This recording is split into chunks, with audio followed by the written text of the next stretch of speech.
तो आगु को बोलो नहीं जे 7 दिन 7 राति अंधार हवा आम समस्त शुणी किंतु 7 दिन 7 राति सत्य जुगर होता त्रेतिया जुगर होता द्वापर जुगर होता ये कली जुगर आगु से समय आसूची 7 दिन 7 राति अंधार केवे हेब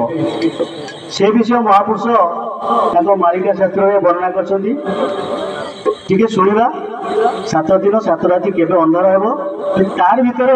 हीराकुद बंध भांग बोली महापुरुष वर्णना कर से महापुरुष कौन कौन से विषय टी शुणा टे मन दे शुणु पुरी राजा अणसुरी भोग होई जीव 13 जन मिलिन कजिया करुथिब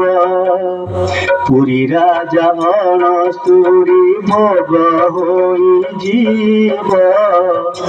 13 जन मिलिन कजिया करुथिब से बसरे 13 दिन पक्ष जे होइब बसंत मासरे 5 रविवार हेब बसंत मासरे 5 रविवार हेब बसंत मासरे 5 रविवार हेब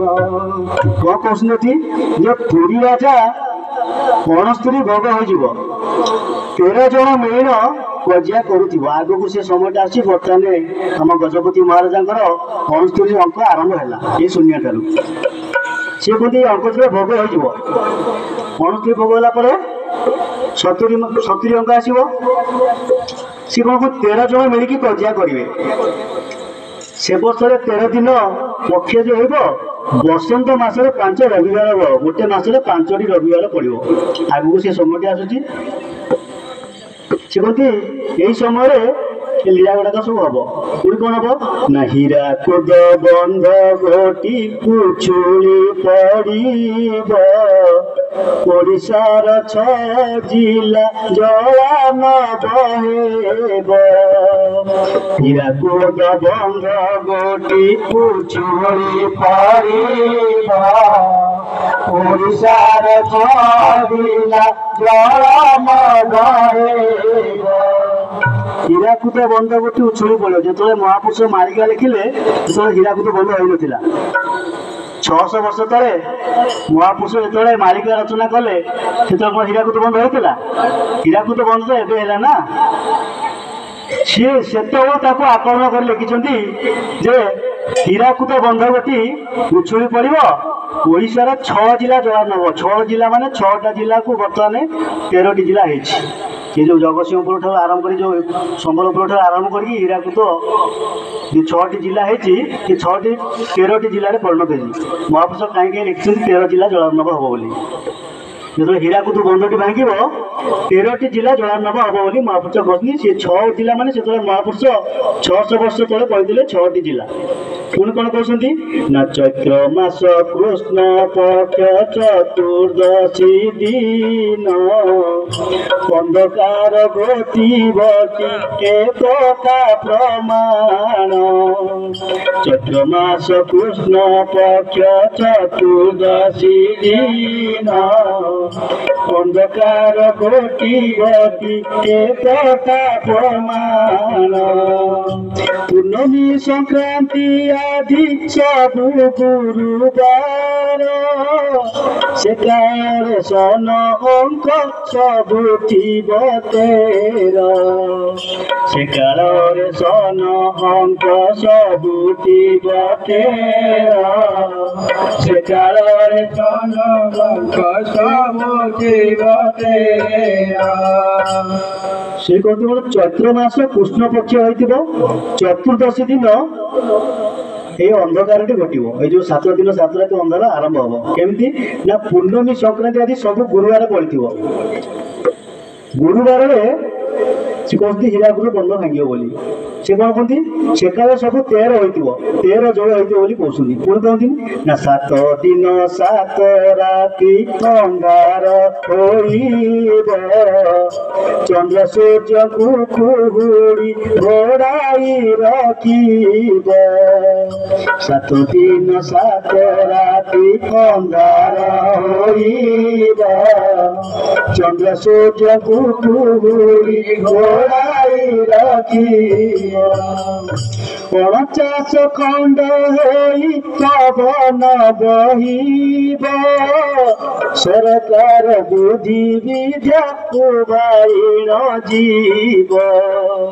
सरकार बुद्धि विद्या उभाइन जीव सरकार बुद्धि विद्या उभाइन जीव से 7 दिन 7 राति भितर सब प्रलय प्रभु सारिदेवे कौन ना 7 दिन 7 राति अंधार हो अरे 49 खंड पवन से बहब महाबात्या संगठित हम बोली महापुरुष आकलन कर